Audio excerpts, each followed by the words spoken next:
এই এইটা চেঞ্জ করা যায় না সম্ভবত। এটা জুমের এইরকমই।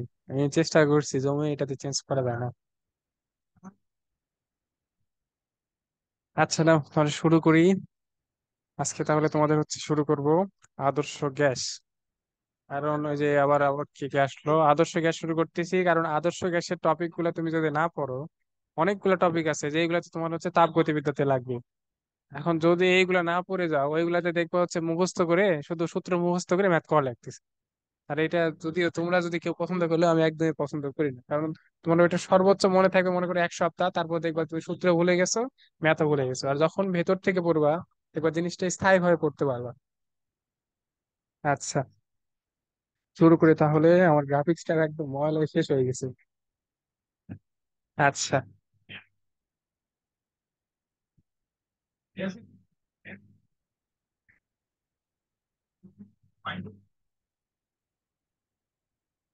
আচ্ছা দেখো, চ্যাপ্টারের নাম হচ্ছে আদর্শ গ্যাস ও গ্যাসের গতিতত্ত্ব। ঠিক আছে, দেখো চ্যাপ্টারটা অনেক ছোট, প্লাস অনেক সহজ। চ্যাপ্টারটা অনেক সহজ একটা চ্যাপ্টার অন্যান্য চ্যাপ্টারের তুলনায়। এই চ্যাপ্টার থেকে তোমরা যেটা সুবিধা পাবা সেটা হচ্ছে এখান থেকে সৃজনশীল মাস্ট। বোর্ড পরীক্ষায় অবশ্যই সৃজনশীল পাবা। কলেজে যাদের যাদের যাদের এই চ্যাপ্টার আছে তারা তো পাবাই, আর না থাকলে সমস্যা নেই, পরের পরীক্ষায় তো হচ্ছে দেখবা এই চ্যাপ্টার আছেই। এই চ্যাপ্টারটা ভালো করে পড়বা। এই চ্যাপ্টারের সাথে তোমাদের হচ্ছে ফিজিক্সের তাপগতিবিদ্যা প্লাস কেমিস্ট্রির পরিবেশ রসায়ন নামে তো একটা চ্যাপ্টার আছে। কেউ যদি পড়ে থাকো তাহলে হয়তো জানবা। কেমিস্ট্রি সেকেন্ড পার্টের পরিবেশ রসায়নের অনেক মিল আছে। অনেক মিল বলতে এই চ্যাপ্টারে যা যা আছে প্রায় 60% আবার হচ্ছে পরিবেশ রসায়নে তোমার আবার পড়া লাগবে কেমিস্ট্রিতে। তাহলে বুঝো এই চ্যাপ্টার কতটা ইম্পর্টেন্ট। মনোযোগ দিয়ে একটু এই চ্যাপ্টারটা পড়বা। কারণ একবার পড়লে এটা লাগবে না, কয়েকটা মাত্র 2-3টা টাইপের ম্যাথ আছে, ওই 2-3টা টাইপের ম্যাথই হচ্ছে বারবার বোর্ড পরীক্ষাতে আসে। আচ্ছা, শুরু করি তাহলে। দেখো, চ্যাপ্টারের নাম হচ্ছে আদর্শ গ্যাস ও গ্যাসের গতিতত্ত্ব, না? তার মানে দেখো, চ্যাপ্টারের নামেই কিন্তু বোঝা যাচ্ছে চ্যাপ্টারে কয়টা অংশ আছে, 2টা অংশ আছে। একটা অংশতে আমাদের পড়তে হবে কি, এই আদর্শ গ্যাস যে আমরা বারবার বলতেছি, এই আদর্শ গ্যাসটা কি, এইটা আগে আমাদের জানতে হবে। এইটা হচ্ছে এই চ্যাপ্টারের একটা অংশ। আরেকটা অংশে আলোচনা করা আছে এই যে গ্যাসের গতিতত্ত্ব, এইগুলো নিয়ে আলোচনা করা আছে। তোমাদের এই গ্যাসের গতিতত্ত্ব ছোট ছোট কিছু কিছু জিনিস তোমরা 9-10 পড়ে আসছো, এখানে আরো ডিটেলস পড়তে হবে। আচ্ছা, তাহলে আগে তো আমাদের জানতে হবে আদর্শ গ্যাস কি। আচ্ছা, আদর্শ গ্যাসটা আগে আমাদের জানতে হবে। দেখো, আদর্শ গ্যাসটা কি। আচ্ছা, আদর্শ গ্যাসটা দেখো কি।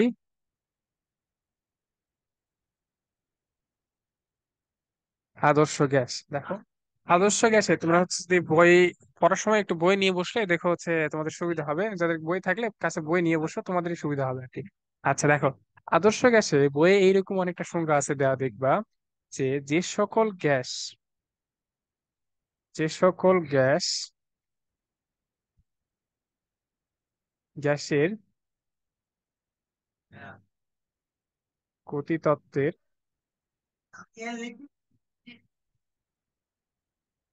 গ্যাসের গতিতত্ত্বের সকল সূত্র মেনে চলে,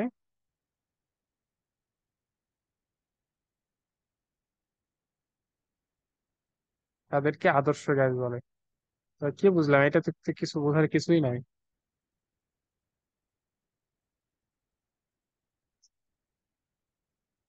আদর্শ গ্যাস বলে, ঠিক আছে, দেখবা এটা হচ্ছে সংজ্ঞাতে দেয়া আছে। তো এই সংজ্ঞায় তো কিছুই নাই, মানে আগা মাথা কিছু নাই। এই সংজ্ঞা বোঝার জন্য এখন দেখো, তাহলে আমাদের বুঝতে হবে গ্যাসের গতিতত্ত্বের আসলে সূত্রগুলা কি কি, তাই না? ওই সূত্রগুলা জানলে তারপরে তো আমরা বুঝতে পারবো যে আদর্শ গ্যাস কি। তার আগে তোমাদের আমি হচ্ছে 2টা টার্ম লিখে দিচ্ছি। একটা হচ্ছে দেখবা আদর্শ গ্যাস, এই 2টা টার্ম তোমরা প্রচুর দেখবা। আর হচ্ছে বাস্তব গ্যাস, কেমিস্ট্রিতে এটা ভালো করে আলোচনা করা আছে। দুইটার মধ্যে পার্থক্য কি, কোনটা কি, এইটাতে আমি হচ্ছে যতটুকু লাগবে সব বলে দিব ইনশাল্লাহ। আদর্শ গ্যাস আর বাস্তব গ্যাসের আগে হালকা তোমাদের আমি পার্থক্যটা বলে দিই। দেখো, আদর্শ গ্যাস আর বাস্তব গ্যাসের মধ্যে পার্থক্য, অক্সিজেন, নাইট্রোজেন, হাইড্রোজেন, এইগুলা গ্যাসের নাম শুনছো না তোমরা? হ্যাঁ, কথা তো শোনা যাচ্ছে তাই না? কথা না শোনা গেলে ভুল একটু ভুল হয় না তো? হ্যাঁ, শোনা যায়। আচ্ছা দেখো, শোনা যায়। এইগুলা গ্যাসের এইগুলা যে গ্যাসের নাম শুনছো, এইগুলা কি বাস্তবে এক্সিস্ট করে? কারণ বাতাসে তো এইগুলা আছে মূলত। অক্সিজেন, নাইট্রোজেন আর হচ্ছে কার্বন ডাই অক্সাইড, এই তিনটে বেশি থাকে আর কি। এইগুলা গ্যাসই কিন্তু আমাদের হচ্ছে বাতাসে আছে। তাহলে এই যে এইগুলা আছে, এইগুলাকে বলা হয় হচ্ছে বাস্তব গ্যাস। তার মানে কোনগুলা বাস্তব গ্যাস? যেগুলা বাস্তবে পাওয়া যায় বা বাস্তবে এক্সিস্ট করে। ঠিক আছে, এইগুলাকে বলা হয় বাস্তব গ্যাস। তাহলে বাস্তব গ্যাস হচ্ছে এক্সিস্ট করে, ঠিক আছে। তাহলে আদর্শ গ্যাস কেন আনা হলো, তাই না? এখন আমার কেউ বলতে পারবা, তোমরা যে ফিজিক্স এর ম্যাথ গুলা করো এইগুলা কি সবগুলা ঠিক আছে? তোমরা যেগুলা ম্যাথ করো এগুলা কিন্তু একটাও রাইট না। সব সাথে কিছু না কিছু ইরর থাকেই। কারণ কি দেখো, এইটা মনে করো হচ্ছে পৃথিবী। আমরা হিসাব করি কি পৃথিবী স্থির অবস্থায়, এখানে তুমি স্থির অবস্থায় আছো, এখান থেকে তুমি হিসাব করতেছো, কিন্তু পৃথিবীতে তো এরকম না। পৃথিবী ঘুরতেছে, এর জি এর মান চেঞ্জ হচ্ছে, জায়গায় জায়গায় চেঞ্জ হচ্ছে। তুমি তো সব জায়গায় জি এর মান 9.8 তো হিসাব করে দিচ্ছ, তুমি তোমার মতো হিসাব করে দিচ্ছ, ঠিক আছে। কিন্তু তারপরে তোমরা এই যে হিসাব করো না, অনেকে হয়তো পাস করে থাকবা, বা অনেকে হচ্ছে যেগুলো ম্যাথই করে থাকো, এই যে তুমি পাশের যে ম্যাথ গুলা করো, তুমি হচ্ছে বল দিছোই ভাবে, ঠিক আছে। কিন্তু বাতাসের বাধা আছে, কত কিছু আছে। ফিজিক্সের কিন্তু কোনো ম্যাথে 100% রাইট করে করা হয় না সাধারণত, তোমরা যেগুলা করো। আচ্ছা, এইগুলা জায়গাতেও সেম একই কাজ হয়। আমরা যেগুলো সূত্র প্রমাণ করবো ওইগুলা সূত্রতে আমরা ম্যাথ করতে পারবো, ঠিক আছে, কিন্তু ওইগুলাতে কিন্তু 100% অ্যাকুরেট মান আসবে না। সব চ্যাপ্টারে তোমাদের কিন্তু তাই হবে। তাহলে এই যে যে সব গ্যাস, এই আদর্শ গ্যাস যেগুলো আছে না, এইগুলা তো হচ্ছে সব সূত্র মেনে চলবে। আসলে এইগুলা বাস্তবে নাই, এইগুলা হচ্ছে ধরে নেওয়া হয় যে এইগুলা হচ্ছে আদর্শ গ্যাস, ঠিক আছে। আদর্শ গ্যাস বলতে কিন্তু কিছু নাই, যেমন বাস্তব গ্যাসের উদাহরণ দিলাম না, যে oxygen, nitrogen, carbon die oxide, hydrogen, এরকম উদাহরণ দিলাম। আদর্শ গ্যাস বলতে আসলে দুনিয়াতে কিছুই নাই। এটা একটা বিজ্ঞানীরা ধরে নিছে যে এইগুলা হচ্ছে আদর্শ, এইগুলার উপর ভিত্তি করে এইগুলার হচ্ছে মান নির্ণয় করতে হয়। এটার একটা হচ্ছে ইকুয়েশন আছে, আদর্শ গ্যাস থেকে বাস্তব গ্যাসের ইকুয়েশন আছে, ওইটা তোমাদের হচ্ছে কেমিস্ট্রিতে আছে, ভ্যান ডার ওয়ালস সমীকরণ, কিছুদিন পরে তোমরা পড়বা। আচ্ছা, ঠিক আছে। এখন তাহলে দেখো, এইগুলা সমীকরণ আমাদের এখন জানতে হবে। এখানে এইটুকু জানলেই এনাফ। আমি একটু বইটা বের করি তোমাদের।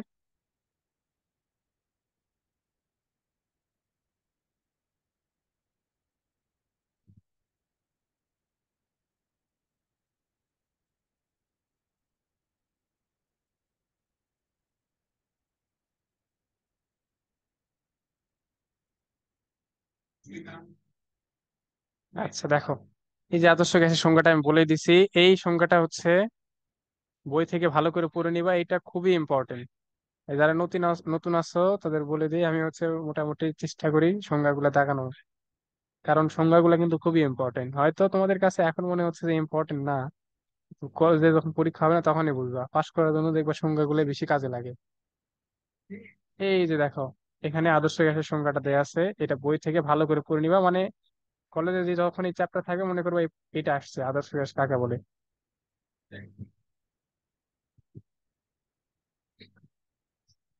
আচ্ছা,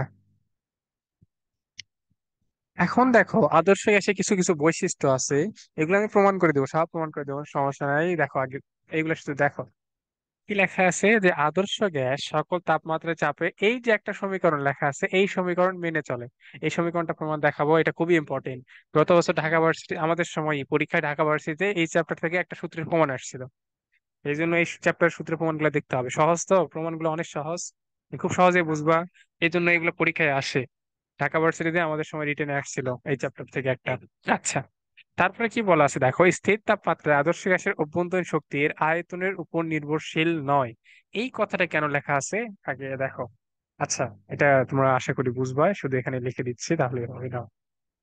কঠিন পদার্থ, তরল পদার্থ, আর বায়বীয় পদার্থ বা গ্যাসীয় পদার্থ, এই তিনটার মধ্যে পার্থক্য কি? কঠিনের ক্ষেত্রে কি হয়, এইগুলা খুব কাছাকাছি থাকে, তাই না? এইগুলা অনেক কাছাকাছি থাকে কঠিনের ক্ষেত্রে। বা তরলের ক্ষেত্রে কি হয়, একটু দূরে দূরে থাকে। আর বায়বের ক্ষেত্রে কি হয়, অনেক দূরে দূরে থাকে না, এইটা তো তোমরা পড়ছো। আর যখন এইগুলা দূরে দূরে থাকে, দেখো তো এইগুলা 9 10-এ তোমাদের পড়ে আসার কথা, যে এইটাতে কি কি ছিল, কঠিন পদার্থের ক্ষেত্রে আন্তঃআণবিক শক্তি অনেক বেশি, তরল পদার্থের থেকে একটু কম। আর এই যে এটা ধরলাম গ্যাসীয়, গ্যাসীয়র ক্ষেত্রে কি হয়, অনেক কম, হয় না?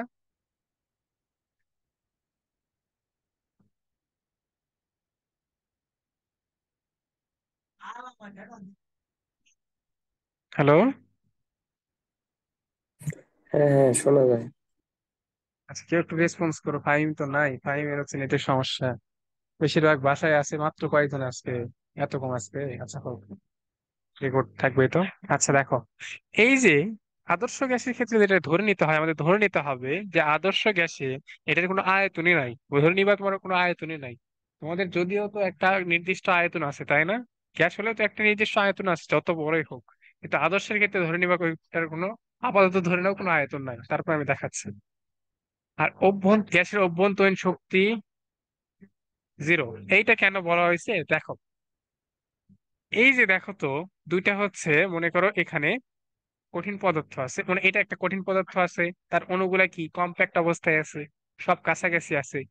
এইগুলা অণুকে আলাদা করতে কি অনেক শক্তির প্রয়োজন হয় না? তরলে একটু কম হয়, আর বাতাসটা তুমি হাত দিয়ে হচ্ছে নাড়লে দেখো বাতাস হয় না। তো এই যে এইগুলার অভ্যন্তরীণ শক্তি একদম খুবই নগণ্য। অভ্যন্তরীণ শক্তি বাস্তব গ্যাসের ক্ষেত্রে এটা খুবই কম, ঠিক আছে, অনেক কম। কিন্তু আদর্শ সাথে তোমার ধরে নিতে হবে যে অভ্যন্তরীণ শক্তি জিরো, মানে অভ্যন্তরীণ শক্তির পরিবর্তনটা একদম জিরো। ঠিক আছে, এটা ধরে নিতে হবে। আচ্ছা, আর এই যে এইগুলা তো তোমাদের পড়া, যে আদর্শ গ্যাসে অনুসরণের মধ্যে আকর্ষণ বিকর্ষণ নাই। তারপরে এই যে আদর্শ গ্যাসে অনুসরণের মোট আয়তন গ্যাস দ্বারা দখলকৃত আয়তের তুলনায় নগণ্য। মানে এগুলা তোমাদের জানা জিনিস, 9 10 পড়ে আসছে।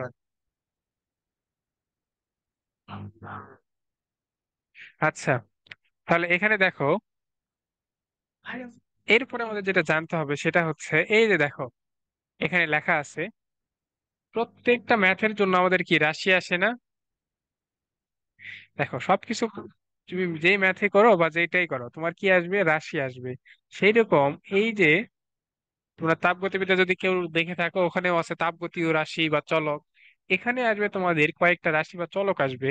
সেগুলা হচ্ছে, গ্যাসের ক্ষেত্রে হচ্ছে তিনটা আসবে, একটা হচ্ছে চাপ, একটা হচ্ছে আয়তন, আর আরেকটা হচ্ছে তাপমাত্রা। ঠিক আছে, চাপ, আয়তন, তাপমাত্রা, এই তিনটা যদি আমি কোনো একটা গ্যাসের জানতে পারি, তাহলে ওই গ্যাসের সবকিছু আমি জানতে পারবো। মানে এই তিনটাতে ওই গ্যাসের কত কি সবকিছু বের করা যাবে। ঠিক আছে, তাহলে আমার শুধু দরকার কি এই যে এই তিনটা জিনিস। আচ্ছা, এই জন্য দেখো এখানে লেখা আছে, এটা হাইলাইট করে দিচ্ছি। গ্যাসের চাপ, আয়তন এবং তাপ, এই তিনটিকে গ্যাসের চলরাশি বলে বা ভ্যারিয়েবল বা চলক বলে। ঠিক আছে। আচ্ছা, এখন যেগুলো আমি আসবো দেখো, বাস্তব গ্যাস একটু আগে বললাম না? এখন দেখো বাস্তব গ্যাসের সংজ্ঞা কি, এই যে এখানে দেয়া আছে, সাধারণ তাপমাত্রা ও চাপে যেসব পদার্থ বায়বীয় অবস্থায় থাকে তাদেরকে গ্যাস বলে। এইটা হচ্ছে গ্যাসের সংজ্ঞা, এটা ভালো করে পড়বা। ঠিক আছে। আর এই যে হাইড্রোজেন, অক্সিজেন, নাইট্রোজেন, এগুলা তো দেখছো, এগুলা তো জানো, এগুলা গ্যাস। এইটা হচ্ছে, তারপরে নিচে যে লাইন লেখা আছে দেখো, এইটা হচ্ছে বর্তমান সংজ্ঞা। মানে তুমি যেই সংজ্ঞায় লেখো, তোমাদের যদি বলে গ্যাস কি, এটাও কিন্তু ক নাম্বারে আসে, এটাও ক নাম্বারের জন্য ইম্পর্টেন্ট, দাগায় নিবা বইয়ে।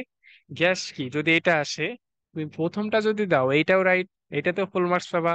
দ্বিতীয়টা যদি দাও এটাতেও ফুল মার্কস পাবা, মানে 1 মার্কসই পাবা, সমস্যা নাই। কিন্তু পরে রাখবা, দুইটাই পরে রাখবা, জানার জন্য পরে রাখবা আর কি। ঠিক আছে, এইটুকুতে কারো কোনো প্রবলেম আছে? কারণ আমি হচ্ছে এখন মেইন পড়ে যাবো, এতক্ষণে এই বেসিক আলোচনা হলো, এখন মেইন পড়ে যাবো কিন্তু।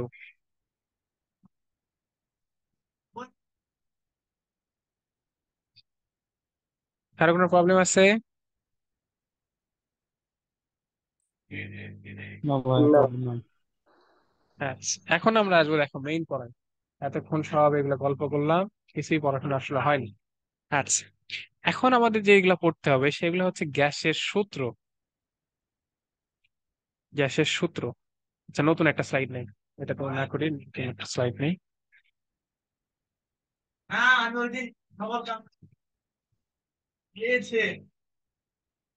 গ্যাসের সূত্র, এখন গ্যাসের সূত্রগুলো আমাদের পড়তে হবে।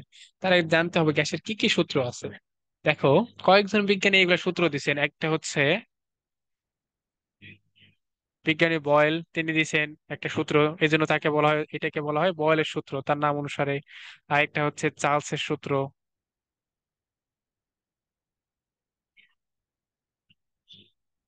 আরেকটা হচ্ছে রেনর সূত্র। রেনর সূত্র, মোটামুটি এই তিনটাই আর কি, মেইন সূত্র হচ্ছে এই তিনটাই।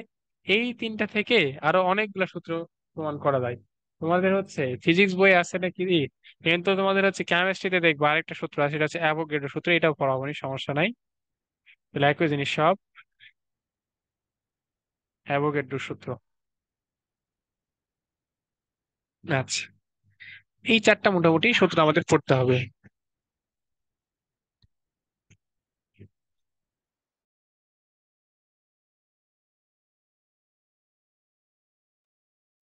আচ্ছা, দেখো এই চারটা আমাদের পড়তে হবে, তাহলে প্রথমে কি আছে দেখো তো। প্রথমে যেটা আছে বয়েলের সূত্র, তাই না? আচ্ছা, আগে আমাদের পড়তে হবে বয়েলের সূত্র। আচ্ছা, বয়েলের সূত্রটা, ও হ্যাঁ, তার আগে দেখো তো, একটু আগে বলে দিলাম না যে আমাদের হচ্ছে রাশি কয়টা, আমাদের এখানে কার কাজ হবে কি কি নিয়ে। আমাদের চলকই হচ্ছে তিনটা, একটা হচ্ছে চাপ, একটা হচ্ছে আয়তন, আর একটা হচ্ছে তাপমাত্রা। চাপকে কি দ্বারা প্রকাশ করা হয়? পি দ্বারা, তাই না? আয়তনকে ভি, আর তাপমাত্রাকে টি দ্বারা। তাহলে এই তিনটা জিনিস নিয়ে এখন আমাদের কাজ শুরু। এই তিনটা দিয়ে আমাদের সব সূত্রগুলা আনতে হবে যে কি কি আছে। এটা হচ্ছে তপন স্যারের বই মেবি, আমার কাছে যেটা আছে এটা তপন স্যারের বই। সমস্যা নেই, যেই বই হোক ওই বই থেকে দাগায় নেবে, মোটামুটি একই জিনিসই দেয়া থাকে। সমস্যা নেই, নাও। আর আমি ইসাক স্যারের বইয়ের হচ্ছে পিক নিবই নি কারো থেকে, কেউ একটু সময় পাই কারো কাছে যদি বই থাকে আমাকে হচ্ছে ইসাক স্যারের এই চ্যাপ্টারের বইয়ের পিক দিও, তাহলে ইসাক স্যারের বই থেকে পড়াবো নি। কারণ অনেকের কাছে ইসাক স্যারের বই, মানে বেশিরভাগের কাছে ইসাক স্যারের বই তো। আচ্ছা, দেখো, তাহলে এই তিনটা রাশি নিয়ে আমাদের হচ্ছে কাজ করতে হবে। দেখবা এই সূত্রগুলোতে এই তিনটা রাশি আছে। কি কি ঘটবে দেখো, আগে আমি তোমাদের একটু হিন্টস দিয়ে দেই। দেখো তো, এই দুইটা নিয়ে যখন একটা কাজ করতে পারি না, দেখবো এই দুইটা নিয়ে একটা সূত্র আসবে। তারপর ভি আর টি নিয়ে আবার একটা সূত্র আসবে। তারপর দেখবো পি আর টি নিয়ে আবার আরেকটা সূত্র আসবে, মানে দুইটা দুইটা করে। এই প্রথম তিনটার কাজই হচ্ছে এই দুইটা দুইটা করে একটা করে সূত্র বের করা। প্রথম তিন বিজ্ঞানী হচ্ছে এইটাই করছে। আচ্ছা, তাহলে প্রথম দিনই বয়েল তিনি কি করছেন? আচ্ছা, বয়েল যেটা করছে দেখো, এখানে লিখে দেই, বয়েলের সূত্র শুরু করি। এটা খুবই ইম্পর্টেন্ট, এটা অনেক ইম্পর্টেন্ট।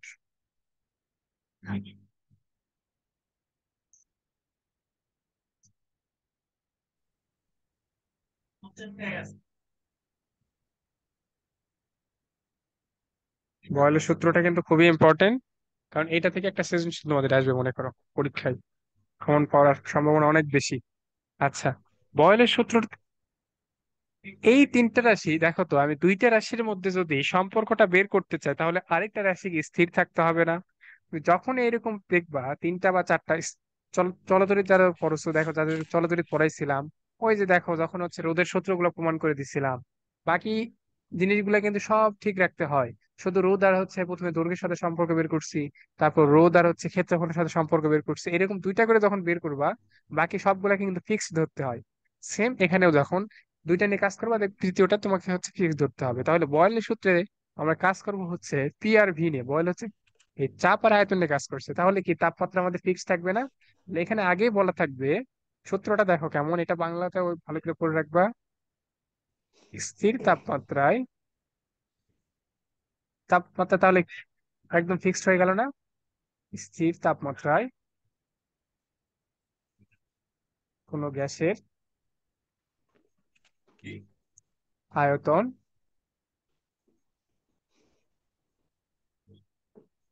তার চাপের ব্যস্তানুপাতিক।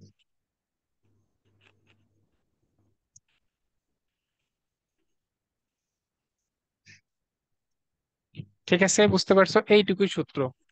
এখন এইটুকুর মধ্যে কত কি আছে এটা আমাদের দেখতে হবে। সূত্র তো বড় না, তাই না? এইটুকু সূত্র কিন্তু দেখো, এইটুকুতে এখন অনেক কিছু আছে, এইগুলো আমাদের জানতে হবে। দেখো এখানে তাহলে আমাদের আসছে কি কিটা, আমার আসছে একটা আসছে আয়তন, আরেকটা আসছে চাপ। এইটুকু তো বুঝলাম। তাহলে পি আর ভির মধ্যে সম্পর্কটা বের করতে হবে। পি আর ভি যখন সম্পর্কটা বের করবা, এখন আমাকে বলো তো, সমানুপাতিক আর ব্যস্তানুপাতিক আমরা কেমনে প্রকাশ করি? আমি সাপোজ ধরলাম এক্স আর ওয়াই যদি সমানুপাতিক হয় তাহলে কেমনে প্রকাশ করতে হয়? এক্স সমানুপাতিক ওয়াই, এইভাবে না? এক সমানুপাতিক। জি। আর যখন ব্যস্তানুপাতিক হয়, দেখো ব্যস্তানুপাতিক হলে সমানুপাতিকের ঠিক ইনভার্স, মানে ওয়াই মানে সমানুপাতিক ছিল, ওয়ান। ব্যস্তানুপাতিক মানে 1/y। এটা সবার জানা আছে কি? এটা থাকলে আর কিছু লাগবে না এখানে। জি। আচ্ছা, আশা করি তাহলে আর সমস্যা হবে না। দেখো, তাহলে এই জায়গায় দেখো,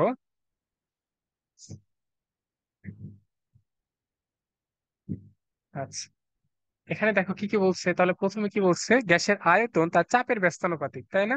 তারপর এই যে আয়তন আমি লিখে নিলাম, আয়তন তার চাপের ব্যস্তানুপাতিক, এইটা কি লেখা যায়? হ্যাঁ। আচ্ছা, এইটা যদি লেখা যায়, এখন বলো তো সমানুপাতিক চিহ্ন উঠাই দিলে কি আসে? কে আসে? ধ্রুবক কে আসে? হ্যাঁ, তাহলে আসবে কে ইন্টু 1/p। তাহলে পিটাকে ওই পাশে পার করে দেওয়া যায়, দেখো তো এইভাবে লেখা যায় যে পিভি ইকুয়ালস টু কে। জি।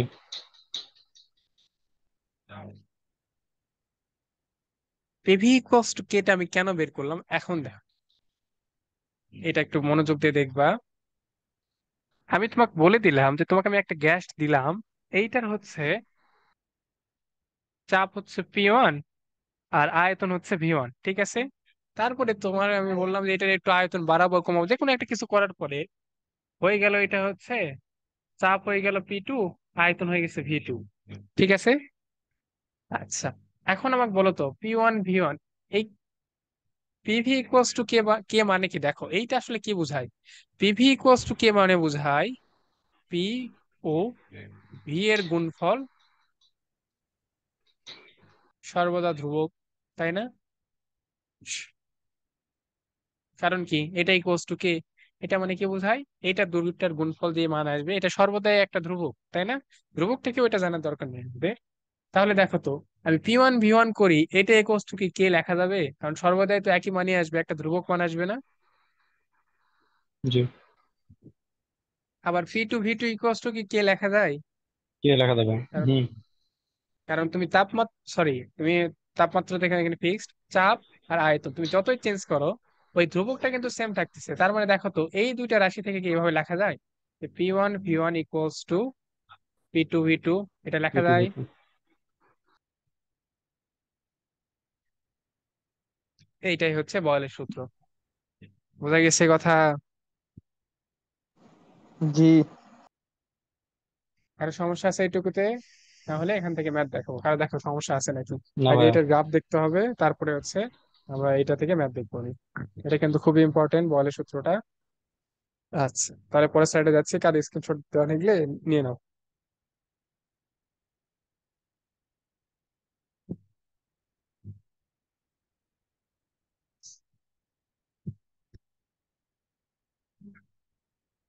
আচ্ছা দেখো, এখন দেখো, ওইটা একটু লিখে রাখি এখানে কি ছিল। এই আচ্ছা, এইটা ছিল না আমাদের সূত্র? এই সূত্রটা কি কি এইভাবে লিখলে কি কোনো সমস্যা হবে?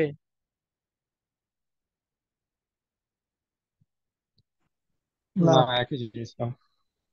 এই দুইটা কিন্তু একই জিনিস, শুধু এই পিটাকে এই পাশে নিয়ে আসছে, হুম। ভিটাকে এই পাশে নিয়ে আসছে, ঠিক আছে? এই দুটা আমি কেন জি। দেখালাম, এই দুটা দিয়ে তোমরা যখন এটার এমসিকিউ দেখবা প্রচুর গ্রাফ আসে, এই চ্যাপ্টার থেকে প্রচুর গ্রাফ আসে পরীক্ষায়। তোমাদের কলেজের পরীক্ষায় বলো, বোর্ড পরীক্ষায়, অ্যাডমিশন যে জায়গাতেই বলো, প্রচুর গ্রাফ আসে এখান থেকে, এই জন্য এটা দেখাচ্ছি। আচ্ছা, এটা থেকে দেখো তোমাদের আমি হচ্ছে কিছু কিছু গ্রাফ আগে লিখে দিচ্ছি, তোমরা এইগুলো একটু মনে রাখবা, ঠিক আছে? তাহলে তোমাদের হচ্ছে উপকার হবে। আচ্ছা, সমানুপাতিক গ্রাফ কেমন, আচ্ছা এইটা তো পড়ছো তোমরা, y = mx + c, করছো না এটা? হ্যাঁ। হুম। এই সমীকরণ হ্যাঁ। 19 পড়া আছে তোমাদের।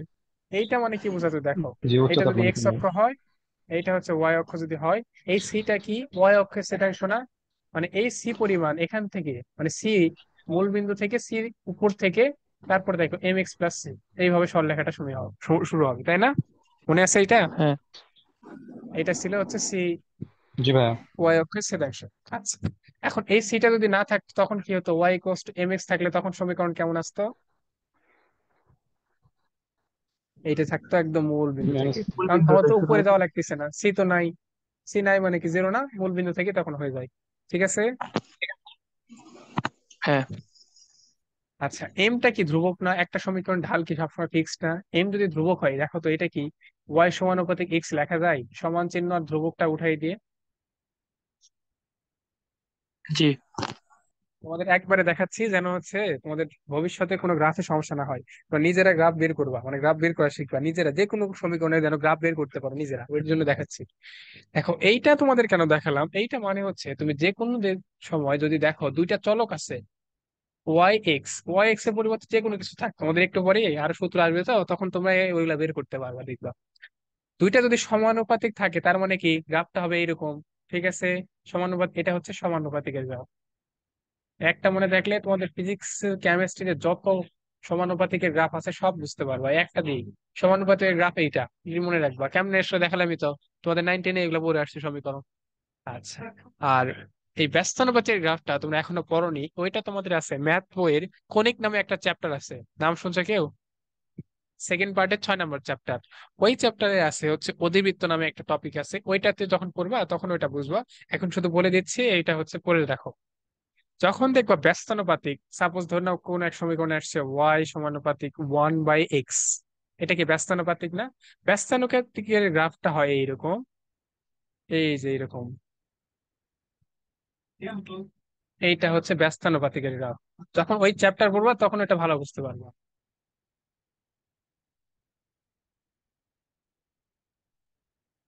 এই দুটো একটু মনে রাখবা, এটা সমানুপাতিক গ্রাফ, এটা হচ্ছে ব্যস্তানুপাতিক গ্রাফ। ওয়াই, এটা এক্স। আচ্ছা, এখন কথা হলো, এইটা কিন্তু নর্মাল কোনো অধিবৃত্ত না, অধিবৃত্তাকার। আর এটা হচ্ছে মূল বিন্দুগামী সরলরেখা।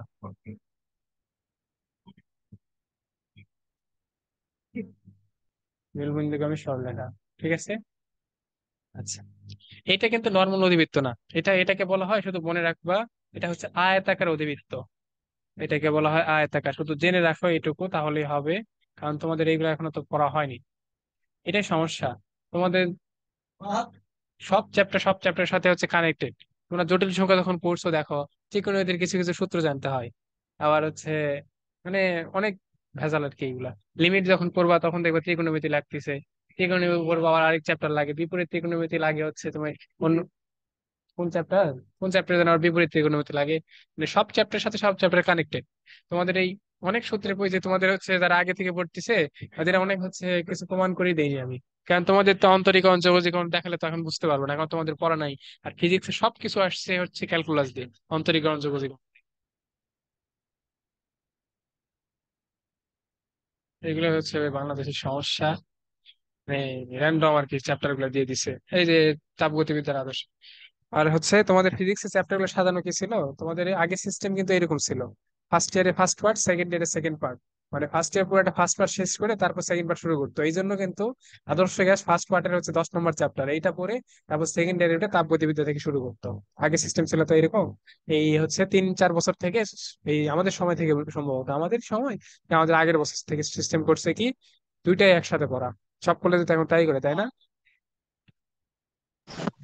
সব কলেজে আমাদের সেম সময় করছিল। হ্যাঁ, এইরকমই শুরু করছে এখন, দুই ফার্স্ট পার্ট সেকেন্ড পার্ট একই সাথে পড়ায়। তো শুনলাম ঢাকা কলেজে নাকি আগের নিয়মই আছে।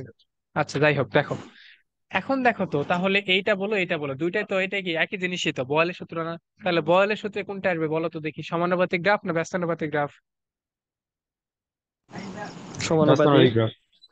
ব্যস্তানুপাতিক। ভালো করে, হ্যাঁ ব্যস্তানুপাতিক, এই যে বললামই তো হচ্ছে সূত্রে কি ছিল দেখো, হুম। এই যে সূত্রতে ছিল আয়তন আর চাপ হচ্ছে ব্যস্তানুপাতিক। তাহলে এখানে আসবে ব্যস্তানুপাতিক, এই যে গ্রাফ। বয়েলের গ্রাফ গুলা দেখো, বয়েলের জন্য কি কি গ্রাফ আসবে সব আমি দেখাচ্ছি। তাহলে বয়েলের হচ্ছে মেইন যে গ্রাফটা আসবে, মেইন গ্রাফ হচ্ছে এই যে এরকম।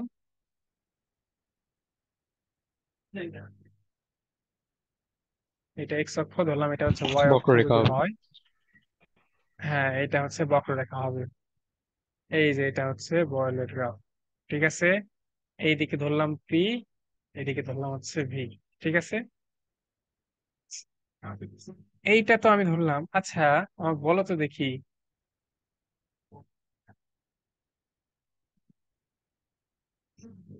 1 নম্বরের জন্য গ্রাফ লিখছি না 2 নম্বরের জন্য গ্রাফ লিখছি, কেউ আমাকে বলো তো দেখি।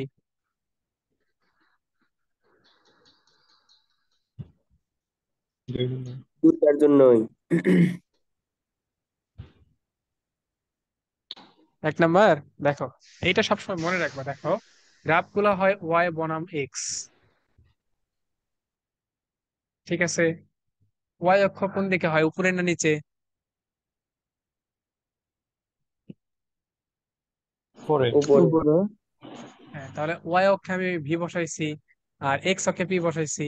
আর একটু আগে তোমাদের আমি দেখালাম কি, ওয়াই সমানুপাতিক 1/x। তাহলে দেখো তো, এটা দ্বিতীয় সূত্র হয়েছে না? জি। এই যে ওয়াই এর জায়গায় ভি আছে, তাই না? ঠিক আছে, বুঝতে পারছো কথা? সবসময় গ্রাফটা এইভাবে চিন্তা করবা, ওয়াই অক্ষ বনাম এক্স অক্ষ, এইভাবে গ্রাফ সাধারণত আঁকানো হয়। আচ্ছা, এখন কিছু কিছু তোমাদের জিনিস দেখাবো, এইগুলা খুবই ইম্পর্টেন্ট। দেখো, আচ্ছা, তুমি এই সূত্রটার কথাই চিন্তা করে দেখো, পি সমানুপাতিক 1/ভি আছে, ঠিক আছে? আচ্ছা, পি কে আমি ধরলাম হচ্ছে এ, ঠিক আছে?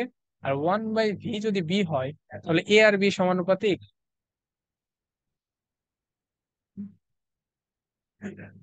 না, এটা এ আর বি সমানুপাতিক লেখা যাবে? সমানুপাতিক।